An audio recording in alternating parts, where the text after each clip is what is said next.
ons is nou hier so by Koosjieberg buite Belfast en hy background self sy borane hier so op die plaas en dan sit dit deur sy abattoir en daar verkoop hy dit. Ja, ons kom nou van Gideon af. Gideon se stelsel is nou 'n bietjie anders van joune.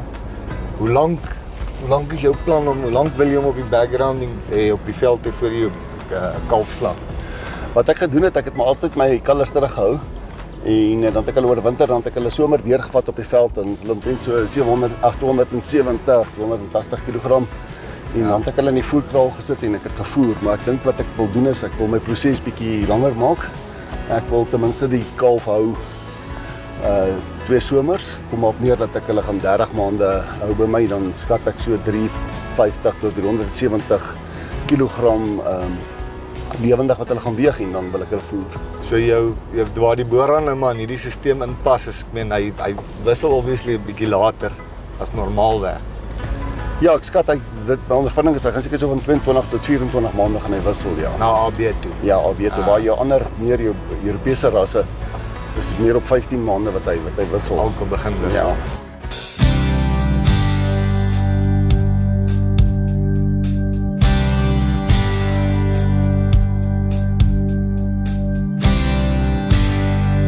Ja, ek kan nie vandag met die diervoerpryse kan ek verseker nie sien hoe gaan jy dit maak sonder backgrounding nie. As jy nie backgrounding gaan maar bepaal jou sukses. Wat is jou basis? Dis maar kruisras boranne. Okay. Ek het die afgelope 8 jaar gebruik ek seker maar net boranbulle, ja. Probeer my troppe so 250 300 maak in 'n trop. En as ek sien hulle bewy hom nie goed nie of daar bly gras oor dan ek moet nou maar net begin kampe span en my kampe kleiner maak, maar verseker het ek my draagkrag begin verhoog daardeur. Ja. En dit pas my baie goed, ja. So dit is baie suur hier. Ja, baie suur wêreld, baie hoër reënval. Ons is baie hoog. Jou ondervinding met hulle in die voerkraal, ek dink mortaliteit weet ons is baie laag, maar ja. Jou gemiddelde daaglikse groei is jy tevrede met dit wat hulle doen? Ja, kyk, jy moet onthou omdat ek bietjie in kampe en goed voer, 10 hektar kampe en goed. Ja. Is my voeromsetverhouding sal nie so goed wees soos binne in 'n voerkraal waar hulle vaskeer nie. Ja. Maar die ander voordeel wat ek het is ek voer so 'n bietjie langer en maar my goed is gesond. Jy weet hulle ek het bittermin siektes. Ek weet nie van pastorella en daai goed nie. Gewoonlik vroeër jare het ek gevoer het binne in krale. Het ek met pastorella ongelooflik gespook. Ek het hierdie jaar 1 bees verloor en dit is met sponsiekte en dit was seker maar nou net 'n klips, maar ja. Ek kan vir jou sê ek het 1 verloor uit seker 350 wat ek op een slag gevoer het. Ja. En die feit is van die saak is as hy op daai ouderdom ingaan in die kraal in, is hy al so sterk, sy spysverteringsstelsel sy rumen is al ontwikkel en hy pas net aan en hy gaan aan, jy weet, en dit is my ook baie belangrik.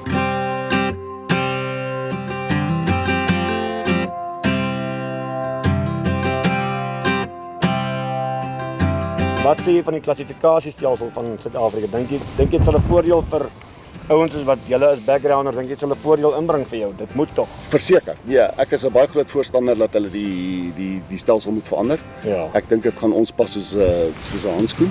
Om hierdie kalver te produseer, moet jy mos maar die koeie ook hê. So, wat is jou opinie oor, want ons lê baie klem op ons koeie. Ons sê ons koeie is waar die ouens gaan geld mee maak. Ons koeie uit want hulle is lae onderhoud en lae parasietladings en tropsgebondenheid. Ondervind jy dat die boran koei of die boran tipe koei vir jou daai waarde bring? Ja, kom ek sê vir jou so, as ek vat vroeër jare het my pa het hy elke 2 weke gedip. Ek dip, as ek 1 keer 'n jaar nou dip is dit baie. Ja, en jy weet, dit maak 'n baie groot verskil. Okay, ek moet ook vir jou sê wat ek ook probeer doen is ek doseer bittermin. Ek dink 1 keer 'n jaar omdat ons hier baie hoog geleë sit ons met lewerslak probleme.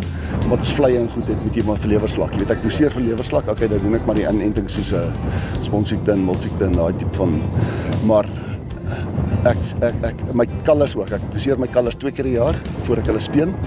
En ja, ek het omtrent die siektes.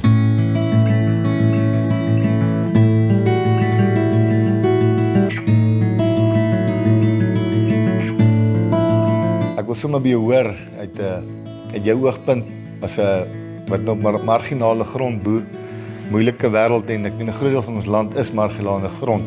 Die aanbeveling wees vir iemand wat soortgelyke sisteme oorweeg, die tipe kalvers wat jy boer en 'n ou in jou posisie wat met een been in die abattoir ook staan. Jy weet, hoe ervaar die abattoir die produk wat jy lewer? Eerstens sal ek sê die feit dat 'n boerhand pas baie goed in my stelsel in vir die blote feit. Ek doen my backgrounding op die veld. Hulle doen baie goed, is baie geharde beeste, my mortaliteit is bitter laag. Dis die beste wat ek kan doen en dit pas my soos 'n handskoen. Want as ek die dag die bees in die kraal inbring, dan is hy al baie sterk. Hy pas baie maklik aan, veral as ek voor die tyd begin om net so 'n produksielek vir hom te gee en as hy dan inkom, is hy soveel makliker om af te rond. Ek sal dit verseker aanbeveel as jy vat in Suid-Afrika hoe veel marginale gronde het ons en ek dink daar in daai opsig is daar 'n groot plek vir die boerhand en as ek dit redeneer uit die abattoir oogpunt uit, kom ek sê vir jou, ek het 'n baie goeie mark van karkasse van 240 tot 260, 270. Ek het kliënte wat dit soek, hulle soek nie swaarder nie en ek dink dis waar hierdie boerhand ook baie tot sy reg kom. Dit help my baie om hierdie ouens ook dan te kan voorsien. Want die ander voerkrale wat ek bytrek is gewoonlik swaar kalvers, swaar karkasse. Die ander ding is ook die koste-effek daaraan verbonde. Die backgrounding natuurlik, ek dink vandag kan jy nie meer voer sonder om backgrounding te doen nie. Ek sal dit verseker aanbeveel. Om daai kalf te speen en te gaan voer gaan verseker nie werk nie. Die boerhand is tog bekend vir 'n maklike vet neerleg. Ek meen, ja, kyk jou voordeel van die boerhand is ook ja, hy's 'n vroegryp tipe bees en hy gaan verseker vroeër afrond as die ander. Ek dink as mens dink in terme van duur voerkostes in die toekoms, ek kan nie sien dat mieliesomme gaan goedkoper word nie. Dink ek daar gaan verseker 'n groot voordeel vir jou daarin wees. So as ek jou antwoord met opsom, boerhand kalvers, background hulle slag hulle. Ja, verseker. Van die plaas af. En dit is my plan ook wat ek gaan doen is ek wil meer kalvers inkoop en backgrounding doen spesifiek op die boerhande, ja. Jy is nou in die slagdeel. Ja. Wat maak jy met jou skof want baie daar's 'n persepsie dat jy weet die skof is 'n probleem vir die slag. Snaaks genoeg het ek nog nie eintlik daai probleem so gehad nie. Ek kan nogal vir jou wel noem, ek het bulle gehad wat ek geslag het, vet bulle, boerhandbulle, waar hulle verseker as gevolg van daai skof tot 3% swaarder uitgeslag het. En teenoor ander rasse. En dit was nogal, ja, jy weet, veral as ons 'n bietjie daai vleis ontbeen en goed, dan is dit nogal tot 'n groot voordeel vir jou. Maar dit skof gaan tog in die wors en maalvleis in. Ja, skof en maalvleis en wors. Dink jy daar's 'n mark vir net die skof? Ek glo so, seker 'n nismark, maar nou nie in my wêreld nie, maar ek dink as jy meer na jou stuur en die plekke toe gaan, kan ek verseker dink jy 'n nismark daardeur. En dan het ek 'n interessante verskynsel ook gehad. My kalvers wat eers in die seisoen aangekom het. Jy weet, kry mos daai wat nou partykeer nou baie heel wat vroeër gekalf het. En van my kalvers het AB grade uitgeslag en ten spyte van die feit dat ek vir hulle 80 sent per kilogram minder gekry het as die A-graad prys, het ek nog meer as R2000 gegenereer ekstra op daai kalf.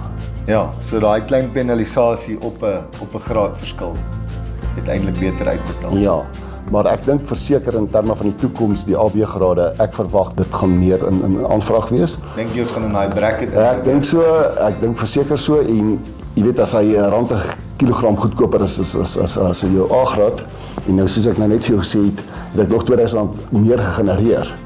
En ek dink die mense begin ook besef maar jou AB-graad.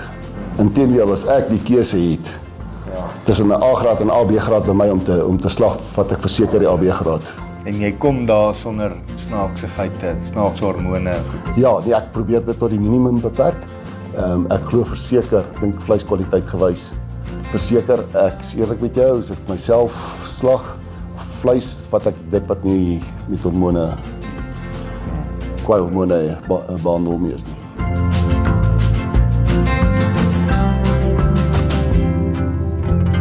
Kyk uit vir die volgende episode waar ons 'n draai gaan maak by Frik Oosthuizen en Rian Silje in die Badplaas omgewing. Hulle boer daar met boerhande op ongelooflike moeilike terrein.